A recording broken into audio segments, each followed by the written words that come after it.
Passive income is real, but what they're selling you is a lie. Here's what actually happens after you build it. Everyone wants to make money while they sleep. And honestly, that's not a bad goal. The problem is, the version of passive income being sold online is completely divorced from reality. You see the screenshots, the laptop on the beach, the "I made 10 grand while I was hiking" story. And then you try it. You build the course, you set up the dropshipping store, you launch the blog, and nothing happens. Or worse, something happens. It works a little, and then it quietly dies.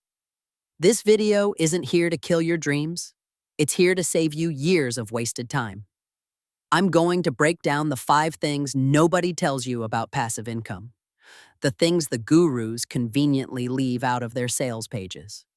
If you're serious about building real income streams that don't require you to clock in every day, stay until the end. Point 5 might completely change how you approach this. Point 1. Passive income is never passive at the start. Let's kill this myth immediately. Every single income stream that looks passive from the outside required an enormous upfront investment of either time, money, or both. The person selling you the set it and forget it course spent 6 months building their audience before they made $1. The real estate investor you're comparing yourself to spent years saving capital and managing difficult tenants before they got to the passive part. The affiliate marketer who earns while they sleep wrote hundreds of articles, ran thousands of dollars in tests, and rebuilt their strategy multiple times before it clicked. Passive income is deferred income. You work hard now so you don't have to work as hard later. If you go in expecting passive from day one, you will quit. And the gurus know this. They just don't tell you because it doesn't sell. Point 2. Most passive income streams have an expiration date. Here's something that should make you rethink your entire strategy. A lot of passive income sources decay. The algorithm changes, and your YouTube ad revenue drops 40% overnight. Amazon cuts affiliate commissions, which they did in 2020, and thousands of bloggers watch their income get cut in half in a single email.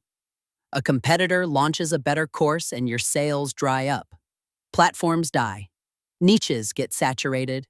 Tax laws change. What worked in 2018 doesn't always work in 2024. The people who win long-term treat passive income streams like assets in a portfolio. They diversify, they monitor, and they replace what's dying before it's gone. Passive does not mean permanent.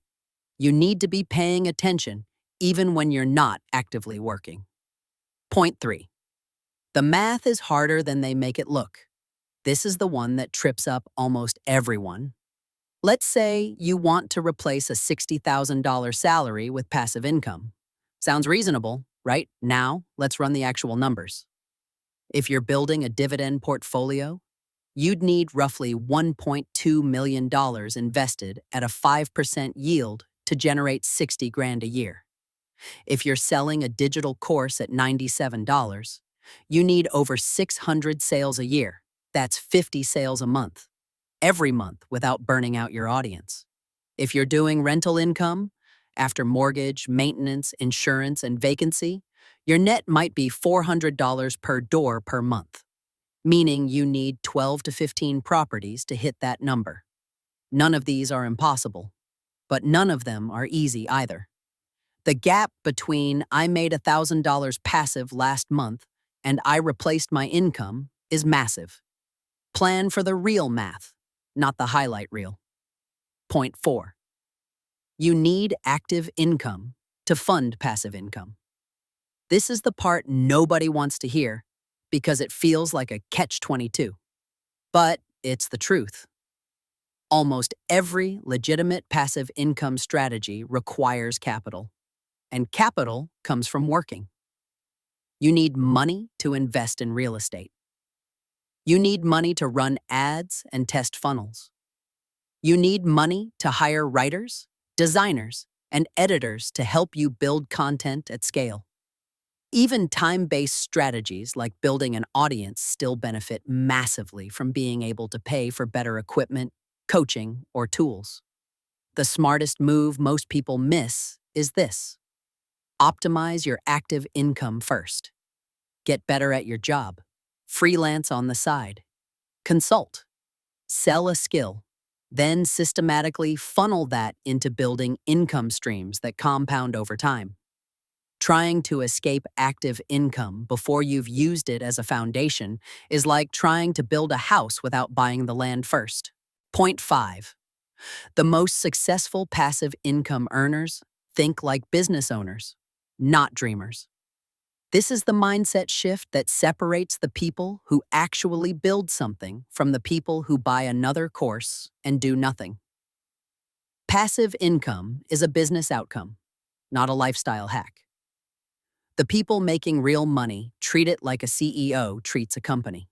They set systems, they track metrics, they cut what's not working, they double down on what is, and they think in years, not weeks. They're not motivated by the beach photo. They're motivated by optionality, the ability to choose how they spend their time. That's a completely different energy. Dreamers ask, how do I make money while I sleep? Business owners ask, what system can I build that generates value even when I'm not in the room? When you make that shift, everything changes. You stop chasing tactics and start building infrastructure. According to a 2023 Bankrate survey, only 26% of Americans have any passive income at all. And of those, the median monthly amount is under $500. Real financial freedom through passive income is achievable, but it takes the average person 5 to 10 years of consistent effort to build something substantial. Look, if this hit different than the usual passive income content, that's the point. The exit plan is built for people who are serious about building real financial freedom, not chasing shortcuts. Subscribe if you want the unfiltered version of how money actually works. Drop a comment and tell me which point surprised you the most. I read every single one.